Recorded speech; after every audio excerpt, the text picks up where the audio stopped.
নমস্কার, সাথীস লাইফস্টাইল ব্লগে সবাইকে স্বাগত।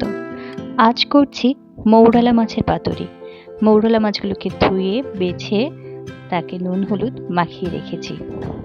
একটা পাত্রে কিছুটা সর্ষে গুঁড়ো দিয়ে তার মধ্যে নুন আর হলুদ দিয়ে জল দিয়ে মেখে রাখবো।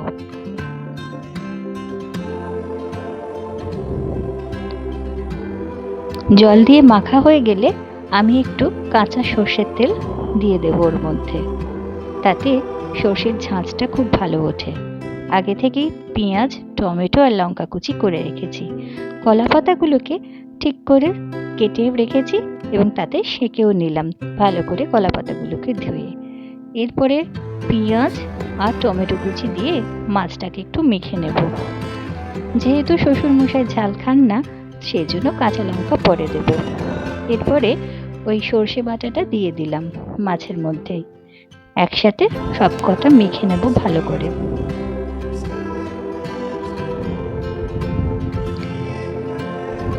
দিয়ে দিলাম একটু সর্ষের তেল, আর কড়াইতেও পরে একটু সর্ষের তেল দিয়ে দেব।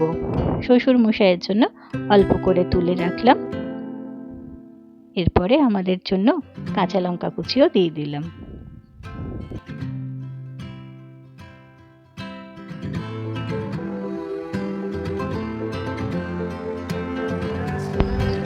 এরপর কলা পাতাটাকে ঠিক করে নিয়ে নিলাম, তার মধ্যে এবারে মাখা মাছগুলো দিয়ে দিলাম।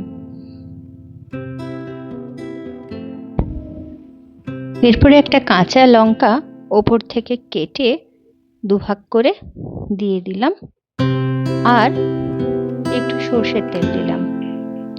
আর কড়াইতে তো আগে থেকেই বলেছিলাম সর্ষের তেল দেব, সেটা অল্প করে দিয়েছি।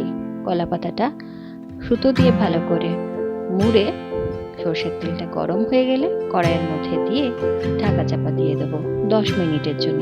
10 মিনিট পরে ঢাকা তুলে আর একটা পিঠ উল্টে দিয়ে সেটাও 10 মিনিটের জন্য রেখে দেবো।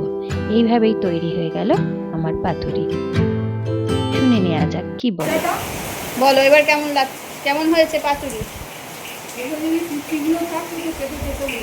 বলো। আমরা তো বড় মাছের পাতুরি দিয়ে অভ্যস্ত।